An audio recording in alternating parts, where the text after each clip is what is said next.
ذکر حق کے نور سے روشن ہے اس کی صبح و شام، اس کے ہر گوشے میں گونجے حق تعالیٰ کا کلام، یہ ادارہ مجلس تعلیم القرآن جس کا نام۔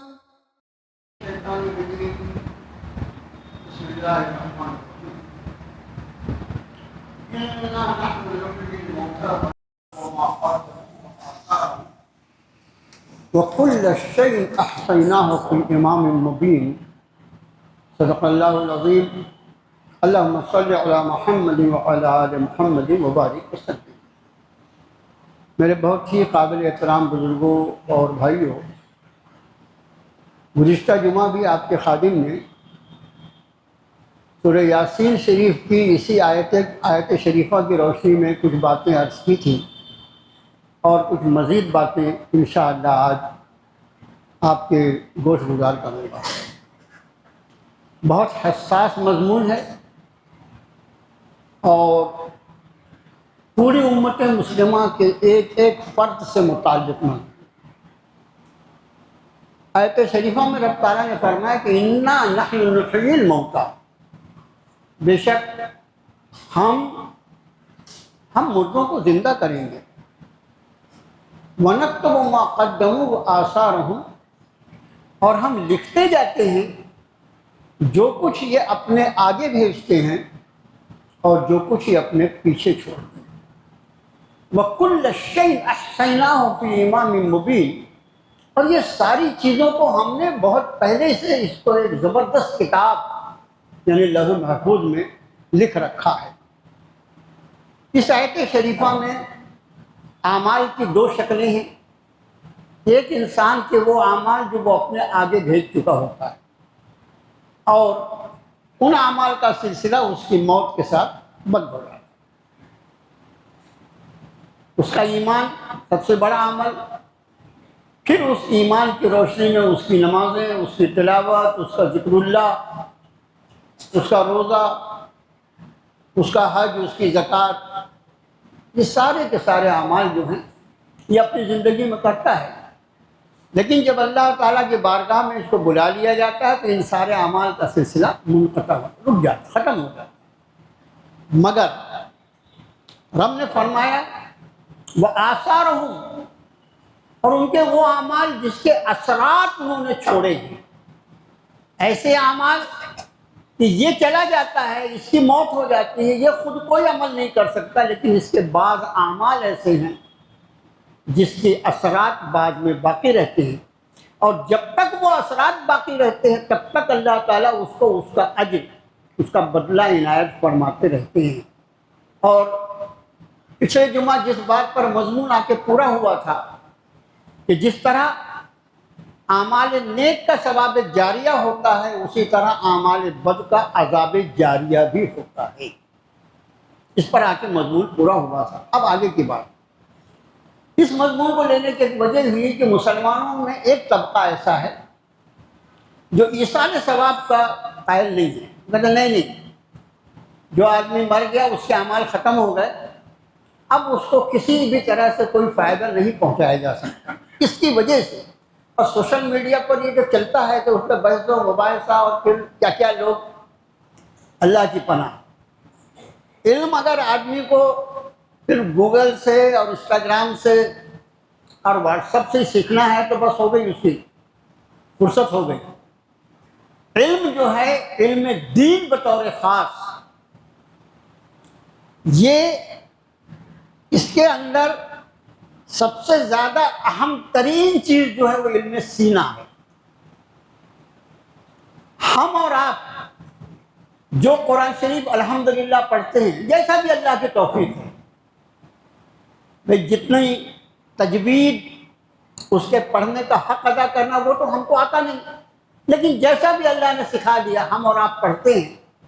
آپ یہ خیال رکھیے کہ یہ قرآن ہم نے کسی فرد سے سیکھا ہے، کسی ہمارے بزرگ نے ہم کو سکھلایا ہے جو ہمارے استاد رہ چکے ہیں، اور وہ ہمارے استاد جو تھے ان کا بھی کوئی استاد تھا۔ اور اس کے بعد میں نے کسی موقع پر یہ بات عرض کی تھی، پھر سے آپ کو یاد دلاتا ہوں کہ تلاوت قرآن جب آپ کرتے ہیں تو سب سے پہلی تلاوت قرآن جس نے کیا تھا وہ تو جناب محمد رسول اللہ صلی اللہ علیہ وسلم کی ذات عالی تھی، اور آپ سے سب سے پہلے جنہوں نے قرآن کو سیکھا اور سنا وہ حضرات صحابہ تھے۔ پھر حضرات صحابہ سے اس کو تابعین نے سیکھا، تابعین سے تبع تابعین نے سیکھا، اور اس کے بعد وہ سلسلہ چلا، اور وہ سلسلہ چلتے چلتے چلتے ہم تک آیا۔ اب یہ ہمارے سمجھ پر ہے، ہماری فہم پر ہے کہ اللہ نے جو اپنے نیک بندوں کے ذریعے یہ سلسلہ ہم تک پہنچایا ہے، آیا ہم اس کو آگے جاری رکھنا چاہتے ہیں یا بند کرنا چاہتے ہیں؟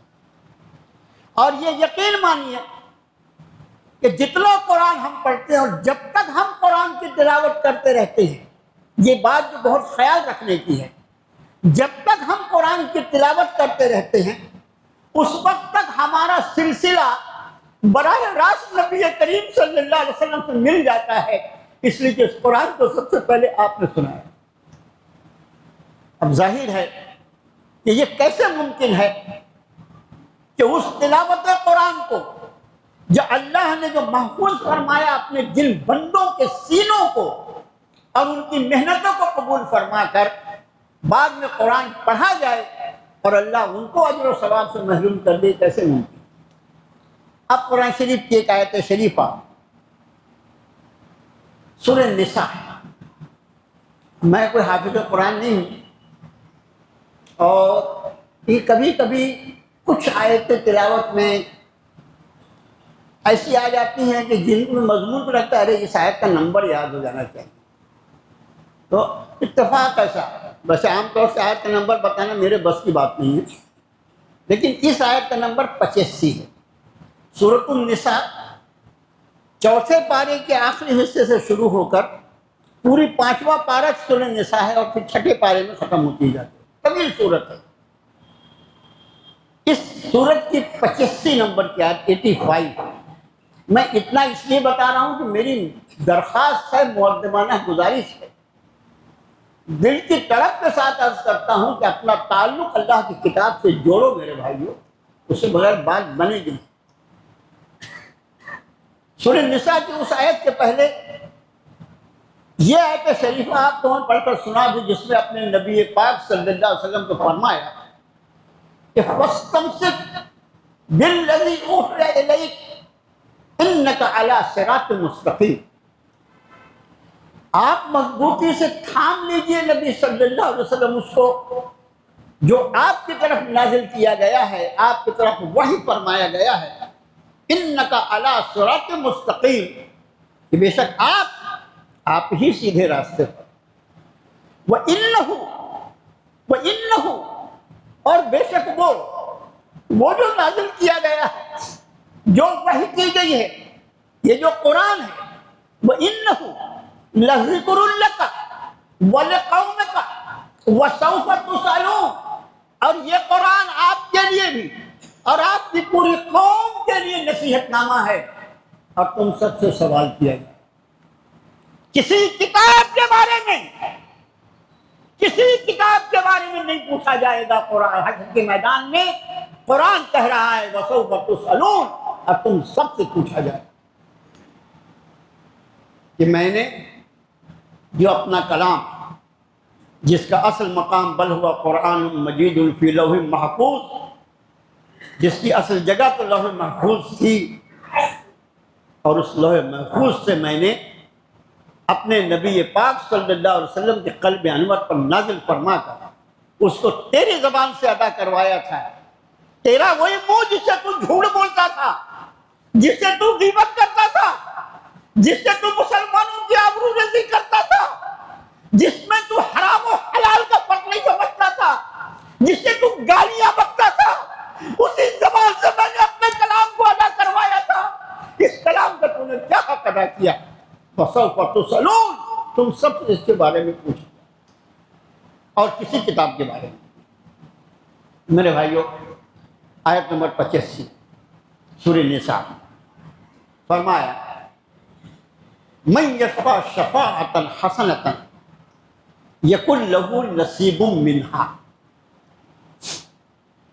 ومن یشفع شفاعۃ سیئۃ یکن لہ کفل منہا وکان اللہ علی کل شیء مقیتا۔ تھوڑی لمبی آیت ہے، اس کا ترجمہ اپنے طور سے دیکھ لینا، ترجمہ دیکھ لینا۔ عرض کرتا ہے خادم آپ کا ترجمہ اس کا، من یشفع شفاعۃ حسنہ، جس کسی نے کسی بھلے کام کی سفارش کی، سفارش سمجھتے ہیں نا، ریکمنڈیشن، انگریزی میں بہت اچھا لفظ ہے سفارش کے لیے، ریکمنڈیشن، جس نے کسی بھلائی کو ریکمنڈ کیا، من یشفع شفاعۃ حسنہ یکن لہ نصیب منہا، اس کے لیے اس میں سے حصہ ہوگا۔ نصیب کس کو کہتے ہیں؟ حصے کو کہتے ہیں۔ یہ رب کائنات فرما رہے ہیں جس کسی نے کسی بھلائی کی سفارش کی اس کا اس بھلائی میں حصہ ہوگا۔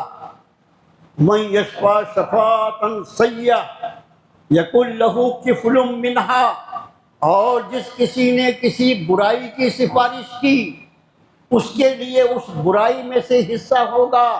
وکان اللہ علی کل شیء مقیتا، اور اللہ کو ہر چیز پر پوری قوت اور طاقت حاصل ہے۔ میرے خیال سے مضمون کے حساب سے بہت سے لوگوں کو ایسا لگا قرآن شریف میں یہ آیت بھی ہے کیا، کہ ہم نے قرآن تو بہت بار پڑھا لیکن ترجمے سے نہیں پڑھا، اور کوئی ترجمے سے پڑھ کے ہم کو سنائے تو ہم کو سننے کی بھی فرصت نہیں۔ ان چوروں نے، کچھ چوروں اور ڈاکوؤں نے یہ کہہ دیا کہ قرآن کے سننے سے، پڑھنے سے گمراہ ہو جائے گا۔ کوئی قرآن پڑھ کر سنائے ترجمہ اور تفسیر تو ہم کو سننے کی بھی فرصت نہیں، اس لیے کہ ان ڈاکوؤں نے ہمارے دماغ میں یہ بات ڈال دی کہ صرف ہماری کتاب پڑھنا، ہمارے مولانا کی کتاب پڑھنا، اگر قرآن سنے گا معاذ اللہ تو گمراہ ہوگا، اور پھر اس کو مدلل کیا، یضل بہ کثیرا ویہدی بہ کثیرا۔ اس آیت کے کیا معنی ہے حاشر میں جواب دیں گے جا کے اللہ تعالیٰ نے کیا کرنا ہے، اس سے کیا سمجھا۔ تو میرے بھائیو، اس آیت شریفہ میں جو سورہ نساء کی 25 نمبر کی ہے، رب نے فرمایا جو کوئی کسی بھلائی کی سفارش کرے، حسنہ اور سیئہ، حسنہ اور سیئہ یہ الفاظ ہم کو معلوم، حسنہ یعنی بھلائی، نیکی، بھلا کام، اور سیئہ یعنی گناہ، برائی، خراب کام۔ تو رب نے فرمایا جو کوئی کسی نیکی کا، بھلے کام کی سفارش کرے گا، صرف سفارش کرے گا۔ مثلا ایک آدمی بے نمازی ہے، مسلمان اگر بے نمازی ہے، حیرت کی بات ہے نا، آج کوئی حیرت نہیں ہے، 95% نے چھوڑ دیا نماز کو، لیکن شریعت مطہرہ کا جو مزاج ہے اس میں مسلمان بے نمازی ہو، یہ حیرت کی بات ہے۔ لیکن اب ہے ہمارے ساتھ ایک آدمی رہتا ہے، نماز نہیں پڑھتا، اللہ نے ہم کو نماز کی توفیق عطا فرمائی، پھر ہم کو یہ لگا کہ بھئی یہ بے نمازی اٹھے گا، حشر میں سب سے پہلے نماز کا سوال ہوگا، ایمان کے بعد سب سے پہلے ایمان کا سوال ہوگا، ایمان کے بعد نماز کا سوال ہوگا۔ ایمان کو تو بولنے ہی چھوڑ دیا، اور پہلے ہی سوال میں اگر یہ غوطہ کھا گیا تو اس کا کیا حشر ہوگا۔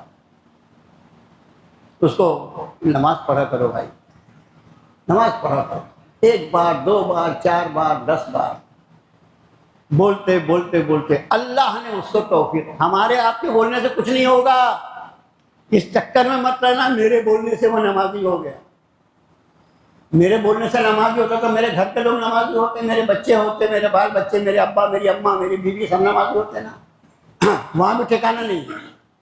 لیکن اللہ کو میرا درد پسند آ گیا اور اس نے اس کو توفیق عطا۔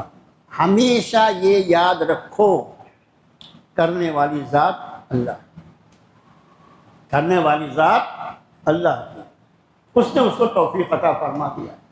ہم نے کیا کیا؟ زبان ہلایا۔ بھائی بے نمازی مسلمان نہیں رہ سکتا یار، نماز پڑھو۔ اللہ نے اس کے دل میں بات ڈال دی، اسے نماز شروع کیا۔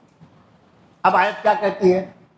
من یشفع شفاعۃ، جس کسی نے سفارش کی، حسنۃ کسی بھلائی کی، یکن لہ نصیب منہا، ہوگا اس کے لیے حصہ اس میں سے۔ اب یہ نمازی جو میرے کہنے سے نماز الحمدللہ پڑھ رہا ہے، نماز تو اللہ نے فرض کیا تھا، وہ تارک الصلاۃ تھا، اللہ نے مجھے اس کی توفیق دی کہ میں نے اس کو نماز پڑھ لایا، تو اللہ کی توفیق سے وہ نماز پڑھ رہا ہے۔ لیکن میرا آقا ایسا دینے والا ہے، ایسا عطا فرمانے والا ہے کہ بندوں کو عطا فرمانے کے لیے صرف ان کو بہانا چاہیے۔ تو انہوں نے اپنے کلام میں یہ بات نازل فرما دی، یکن لہو نصیب منہا، جس کسی نے اس نماز کی سفارش کی تھی اس کے لیے اس کے نماز میں حصہ ہوگا۔ اور اتنا ہی نہیں ہوگا، اب اگر اس نمازی نے پھر کسی بے نمازی پہ محنت کی اور اس کو اللہ نے نماز کی توفیق عطا فرمائی اور یہ سلسلہ چلا، تو جب تک یہ سلسلہ چلتا رہے گا اس وقت تک اس پہلے آدمی کو بھی اس کے نماز میں ثواب کا حصہ ملتا۔ یہ ہے وہ آثارہم، جو سورہ یاسین نے فرمایا نا، ما قدموا و آثارہم، وہ جو انہوں نے آگے بھیجا۔ اپنی نماز تو ہم نے آگے بھیج دیا، لیکن جن دوسروں کو نمازی بنانے کی ہم نے محنت کی اللہ کی توفیق سے، وہ ہمارے اعمال کے اثرات باقی رہیں گے، اور اس اثر کا نتیجہ کیا ہوگا؟ اس کے نیک عمل میں سے اجر و ثواب میں ہم کو بھی حصہ ملتا رہے گا۔ اس کی میں نے ایک مثال پچھلے جمعے میں روزے دار کو افطار کرانے کے بارے میں آپ سے عرض کیا تھا۔ میرے بھائیوں، اسی طرح یہ امت جو ہے، کنتم خیر امت اخرجت للناس تأمرون بالمعروف وتنہون عن المنکر وتؤمنون باللہ، تم وہ بہترین امت ہو جو لوگوں کے لیے کھڑے کیے گئے ہو، لوگوں کی نفع رسانی کے لیے تم کو اللہ نے کھڑا کیا ہے، اور تمہاری صفت یہ ہے کہ تم لوگوں کو بھلائیوں کا حکم کرتے ہو، برائیوں سے روکتے ہو، وتؤمنون باللہ، اور یہ تم اللہ پر ایمان رکھتے ہو۔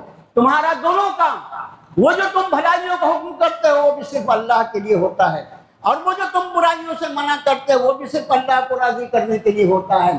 تو یہ تمہارا عمل جب اس کے اثرات مرتب ہوں گے، تو چونکہ تم نے اللہ کے لیے عمل کیا ہے، اس لیے اللہ تعالیٰ اس کرنے والے کے اجر و ثواب میں بغیر کوئی کمی کیے ہوئے اس کے اجر و ثواب میں تم کو بھی حصہ عطا کرے۔ اب مجھے یہ بتاؤ، ہم نے اور آپ نے کسی بے نمازی کو نمازی بنانے کی محنت کر ہم چلے گئے، اب وہ نماز پڑھ رہا ہے، تو ہمارا عمل ہے کیا وہ؟ ہاں، وہ ہمارا ہی عمل ہے۔ کہ اللہ نے جو چند جملے بولنے کی توفیق عطا فرمائی تھی وہ اللہ کی توفیق سے ہوا تھا، اور اس کے دل پر بات لگ گئی، اثر کر گیا، تو اصل میں وہ عمل ہمارا ہی ہے۔ اس کی نماز جو ہے وہ بظاہر یہ دکھائی دے رہی کہ وہ نماز پڑھ رہا ہے، لیکن اللہ نے اس کے پیچھے ہمارے چند جملوں کو اللہ نے استعمال فرما لیا تھا اور قبول فرما لیا تھا، اس لیے اس کے عمل کا ثواب ہم کو بھی ملے۔ یہ ہے ثواب جاریہ، اور یہی وجہ ہے ہمارے یہاں اب بیچارے وہ جو بولتے ہیں کہ مرنے کے بعد کوئی عمل کا ثواب نہیں ملتا، ماننے کو کہاں عقل ہے اللہ جانے۔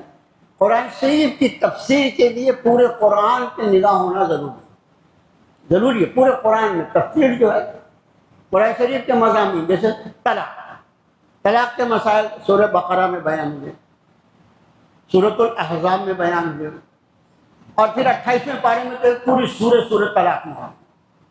تو طلاق کا مضمون قرآن کی روشنی میں دیکھنا ہے تو ایک جگہ طلاق و مرتان دیکھا اور اس کا اپنا منمانی ترجمہ کیا کہہ رہا ہے، پوری جگہ دیکھنا نا طلاق کے بارے میں کیا کیا قرآن نے فرمایا ہے، اور پھر اس قرآن کے الفاظ کے محمد الرسول اللہ صلی اللہ علیہ وسلم نے کیا مانا بیان ہے۔ قرآن کے الفاظ لغت کے اعتبار سے نہیں، نبی کریم صلی اللہ علیہ وسلم نے اس کے کیا معنی بیان فرمائے۔ لیکن صلاۃ کا نام ہے نماز، لیکن یہ صلاۃ جو ہے یہ نماز کے معنی میں بھی قرآن میں آیا ہے، یہ دعا کے لیے بھی قرآن میں ہے، قرآن میں دعا کے لیے بھی آیا ہے۔ تو اب کہاں اس کا معنی ترجمہ نماز ہوگا اور کہاں اس کا ترجمہ دعا ہوگا، یہ ہم اور آپ نہیں طے کریں گے، یہ نبی کریم سے۔ مثلا نماز جنازہ یہ فرض علی الکفایہ ہے۔ اگر کوئی آدمی کوئی مومن مر جائے اور کوئی اس کی نماز جنازہ نہ پڑھے تو سارے کے سارے لوگ اس بستی کے گناہ گار ہیں۔ کچھ لوگ پڑھ لیں، سارے لوگوں کے ذمے سے حق ادا ہو جائے گا۔ فرض کیا ہے نماز جنازہ؟ نماز جنازہ اصل میں اس مرنے والے مردے کے لیے دعائے مغفرت ہے۔ اور یہ نبی کریم صلی اللہ علیہ وسلم کی عطا کردہ وہ سنت مبارکہ ہے جس کے اثرات اگر تم کو دیکھنا ہے تو منافقوں کا سردار جو عبداللہ بن ابی تھا، نبی کریم صلی اللہ علیہ وسلم نے اس کی نماز جنازہ اس کے بیٹے کی درخواست پر پڑھا۔ یہ بات میں نے اس کے پہلے عرض کیا ہے اور آپ یقیناً بھول گئے ہوں گے کہ اللہ کا معاملہ ہے، یہ عبداللہ بن ابی جو ہے مدینہ طیبہ میں پورے منافقین کا سردار ہے، چیف ہے، اور اس کا بیٹا، ان کا بھی نام عبداللہ ہے، وہ انتہائی سچے پکے صحابی رسول، سچے پکے صحابی، اتنے مخلص صحابی کہ جب اس شخص کی موت ہوئی عبداللہ بن ابی کی، سارا مدینہ جانتا ہے کہ ساری منافقت کی جو دکان چلتی تھی اس کا اصل یہ تھے، سارے فتنے اس میں کھڑے، یہودیوں کے اس سے جا کر یہ ملا، امی عائشہ پر جو الزام لگایا گیا اس کے پیچھے یہ نالائق تھا، کیا کیا نہیں کیا اس نے، سب کو معلوم۔ اس کی موت کا وقت قریب آیا، مر گیا، تو حضرت عبداللہ آئے، میرے اللہ کے رسول صلی اللہ علیہ وسلم، میرا باپ جو کچھ تھا میں جانتا ہوں، موقع نہیں ہے۔ ایک مرتبہ حضرت عبداللہ اس پر تلوار لے کے کھڑے ہو گئے تھے، مار ڈالوں گا، لیکن اللہ کے رسول کی سفارش پر انہوں نے چھوڑ دی، اللہ کے رسول فرماتے تو مر گیا۔ تو حضرت عبداللہ جو تھے ان کو معلوم تھا کہ قبر کیا ہے، عذاب قبر کیا ہے، انہوں نے نبی محترم صلی اللہ علیہ وسلم سے درخواست کی، ایک درخواست ہے حضرت، باپ کا میرا انتقال ہوگا، وہ کیا کچھ تھا مجھے معلوم، لیکن میری درخواست ہے اپنا کرتہ مبارک عطا فرما دیتے تاکہ اس کرتے میں میں اس کو دفن کر دیتا اور اس کرتے کی برکت سے وہ عذاب قبر سے محفوظ ہو جائے۔ سلام و رحمت للعالمین صلی اللہ علیہ وسلم پر اپنا کرتہ مبارک اتار کے دیتے۔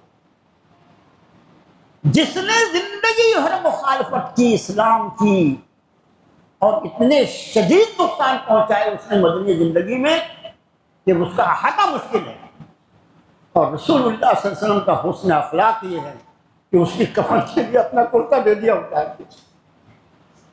مر گیا، میت لائی گئی، انہی عبداللہ نے آ کے آگے بڑھ کر درخواست کی، اللہ کے رسول صلی اللہ علیہ وسلم میرے باپ کی نماز جنازہ پڑھا۔ حضرت عمر نے روکا، حضرت عمر نے، اللہ کے رسول صلی اللہ علیہ وسلم یہ اللہ کا اور آپ کا دشمن، اس نے کیا کیا، اس کی نماز جنازہ آپ مت پڑھیں۔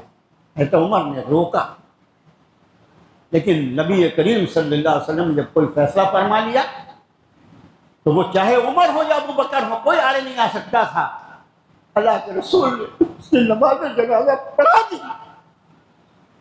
میں نے یہ بات نماز جنازہ کی اس لیے عرض کیا کہ نماز جنازہ کے کیا اثرات پڑتے ہیں۔ آپ کے نماز جنازہ کے پڑھا کر ہٹتے ہی یہ آیت شریفہ نازل ہوئی، فَلَا تُصَلِّ عَلَىٰ أَحَدٍ مِّنكُم مَّاتَ أَبَدًا وَلَا تَقُمْ عَلَىٰ قَبْرِهِ۔ اے نبی صلی اللہ علیہ وسلم، ان میں سے اگر کوئی مر جائے آپ اس کی نماز جنازہ مت پڑھنا اور اس کی قبر پہ کھڑے بھی نہیں۔ سورہ توبہ کی اس کا معنی نماز جنازہ کے اثرات پڑتے ہیں، اس لیے آیت نازل ہوئی نا۔ منافق کی نماز جنازہ سے اللہ کے رسول کو اللہ نے منع فرمایا، آئندہ نہیں پڑھنا، ابھی پڑھ دیا آپ نے، پڑھ دیا، لیکن وَلَا تُصَلِّ عَلَىٰ أَحَدٍ مِّنْهُمْ مَاتَ أَبَدًا وَلَا تَقُمْ عَلَىٰ قَبْرِهِ۔ ان میں سے کوئی مرے تو اس کی نماز جنازہ نہ پڑھنا، اس کی قبر پہ کبھی کھڑے نہیں۔ اس کا معنی یہ کہ یہ دونوں چیزیں مرنے والے کو فائدہ پہنچاتی ہیں۔ میرے بھائیو، یہ خیال رہے گا۔ اب ایک بات، نبی کریم صلی اللہ علیہ وآلہ وسلم کے تعلق سے قرآن نے فرمایا سورہ بنی اسرائیل میں، عَسَىٰ أَن يَبْعَثَكَ رَبُّكَ مَقَامًا مَحْمُودًا، امید ہے نبی صلی اللہ علیہ وسلم، ترجمہ نگار فرماتے ہیں یہ عَسَىٰ کا لفظی ترجمہ ہوتا ہے امید ہے، امید ہے لکھتے ہیں، اس کے بعد پھر بریکٹ میں لکھتے ہیں یقین ہے، جب رب کائنات فرمائے امید ہے تو وہ جب امید فرمائے تو اس سے بڑھ کر یقینی کیا بات ہو سکتی ہے؟ اس لیے کئی ترجمہ نگار اس کا ایسا ترجمہ کرتے ہیں، ایسا امید ہے، اور پھر بریکٹ میں لکھتے ہیں یقین ہے، ایب اسک ربک مقام محمودا، کہ نبی صلی اللہ علیہ وسلم اللہ آپ کو مقام محمود پر فائز فرما دے۔ یہ مقام محمود کیا ہے؟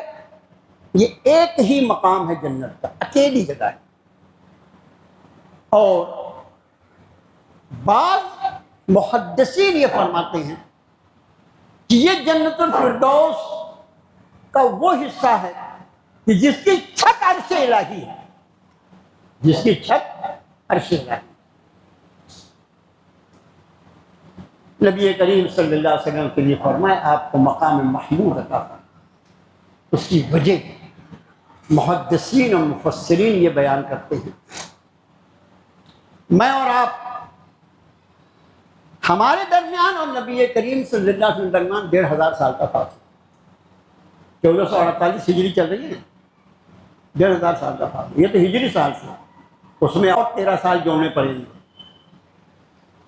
اور ہمیں اور آپ کو اللہ نے ایمان کی دولت سے، اور اللہ کرے کہ ہماری نسلوں کو اللہ تعالیٰ قیامت تک ایمان پر قائم رکھے۔ جو دعا کرنے کی چیز ہے وہ یہ کہ میں مرتے دم تک ایمان پر قائم رہوں، میرا خاتمہ ایمان پر ہو، اور میری نسلوں کو اللہ مومن رکھے۔ سب سے بڑا کرنے کا کام یہ ہے۔ باقی دنیا، ارے دنیا تو تم دیکھتے ہو کیسے کیسے چوروں اور ڈکیتوں کو اللہ نے دنیا عطا فرما دی ہے۔ دنیا کی کیا حقیقت ہے میرے بھائیو؟ میرے بھائیو، مفسرین اور محدثین فرماتے ہیں یہ مقام محمود جو اکیلا ہے اور صرف آپ صلی اللہ علیہ وسلم کے لیے، اس کی وجہ یہ ہے کہ آپ کی بعثت کے بعد جب رب تعالیٰ نے آپ پر قرآن کا نازل فرمایا، سب سے پہلے ایمان لانے والوں میں خواتین میں حضرت خدیجہ الکبریٰ، مردوں میں حضرت ابوبکر صدیق، بچوں میں حضرت علی رضی اللہ تعالیٰ عنہ، غلاموں میں حضرت زید بن حارثہ، 4 پہلے ایمان۔ میں نے کسی وقت یہ بات عرض کیا تھا آپ سے، وقت پورا ہوا، انشاءاللہ اس روایت کو، اس مضمون کو اللہ کی توفیق سے اگلے ہفتے پورا کریں گے۔ 2 باتیں عرض کرنی ہیں، گھڑی سامنے رہتی تو اچانک گھڑی پہ نظر پڑ گئی کہ اللہ کے فضل و کرم سے گلشن نگر وندیوی چوک میں جماعت کے احباب نے 1500 اسکوائر فٹ کا ایک پلاٹ 17.5 لاکھ روپے میں بیانہ کیا ہے، اور اس میں سے 6.5 لاکھ الحمدللہ انتظام ہو گیا، 11 لاکھ ادا کرنا ہے۔ مسجد کے لیے جگہ خریدی جا رہی ہے، ظاہر ہے قیامت تک انشاءاللہ مسجد رہے گی۔ یہ ثواب جاریہ کا بہترین مد ہے یہ، اس میں احباب باہر کھڑے رہیں گے نماز کے بعد، ان کا بھرپور کام۔ دوسری بات، ایک منٹ، عیسائی اللہ کا واسطہ دے، اللہ کا واسطہ دے کے کہتا ہوں کہ عیسائی میں ذرا بھی سستی نہ کریں۔ ہمارے کچھ نوجوان الحمدللہ عشاء کی نماز کے بعد نماز جنازہ کے کمپاؤنڈ میں، ہماری مسجد قادر صاحب کے سامنے بھی وہاں کے کچھ نوجوان یہ بیٹھ رہے ہیں۔ دیکھو، اس کے پہلے جب بھی سینسس ہوا تو اس وقت سینسس کا مقصد کیا ہوتا تھا؟ اس وقت ملک کی آبادی معلوم کی جائے، کتنی آبادی ہے۔ لیکن ابھی سینسس کا کیا مقصد ہے آپ جانتے ہیں، ٹھیک ہے نا؟ اس فارم کے بھرنے میں ذرا غلطی ہوگی، جس کا اس کے 2002 کی لسٹ میں نام ہے، وہ ایک الگ معاملہ ہے، جن کا نام نہیں ہے وہ ایک الگ معاملہ ہے۔ الگ الگ طریقے سے فارم بھرنا ہے، اخبارات لکھتے ہیں، ٹی وی بولتا ہے بی ایل او آئے گا، کوئی بی ایل او نہیں آتا۔ جہاں آپ ووٹ دینے جاتے وہاں جاؤ، بی ایل او بیٹھی ہے، اسے فارم لاؤ، اپنا ووٹر کارڈ اور اپنا آدھار اور جو دوسرے ریکارڈ ہیں، اور اگر آپ کا میٹنگ ہوا ہے اور 2002 کی لسٹ میں آپ کا نام ہے تو اس کی فوٹو کاپی لے کر آپ ہمارے جوانوں کے پاس آؤ، وہ آپ کا فارم بھر دیں گے۔ اس میں ذرا سی بھی اگر آپ نے غلطی کی، ذرا سی بھی، جیسے محمد پورا لکھا ہوا ہے آپ کے نام میں، اور آپ نے خالی ماں او کر کے فارم لگا دیا، آپ کا فارم ریجیکٹ ہو جائے گا۔ غلط سلط، ان کو نام لکھنا آتا نہیں، ہمارے نام ماشاءاللہ عربی کے ہوتے ہیں، ان کو سمجھتا نہیں، وہ عورت کو آدمی، آدمی کو عورت کچھ بھی لکھتے ہیں۔ جیسا لکھا ہے 2002 کی لسٹ میں ویسا ہی لکھنا پڑے گا فارم میں۔ اگر آپ اس کو درست کرنے گئے اپنے آئی ڈی کے حساب سے، اپنے پاسپورٹ کے حساب سے، آپ کا فارم ریجیکٹ ہو۔ بہت سارے کام چھوڑ کے انشاءاللہ میں کہتا ہوں اللہ کا نام لے کر اس ملک میں آنے والے کل میں امت مسلمہ کو وجود کو باقی رکھنے کے لیے شاید بہت ضروری ہے۔ آپ کو اس میں ثواب عام نمازوں کا نہیں، انشاءاللہ جہاد فی سبیل اللہ کا ثواب ہے۔ معمولی کام نہیں ہے، ہم جو کر رہے ہیں وہ دین ہے، باقی سب کنچی کھیل رہے ہیں، یہ نہیں۔ ابھی اس کی ضرورت ہے۔ کوئی بھی ہمارے گھر کا آدمی ایسا نہ رہ جائے جس کا SIR کا فارم نہ بھر لیں آپ BLO سے لے کر، اور جو اس کی آخری تاریخ ہے فلانی وہ تاریخ نہیں، آج سے لگ جائیں اس کام میں۔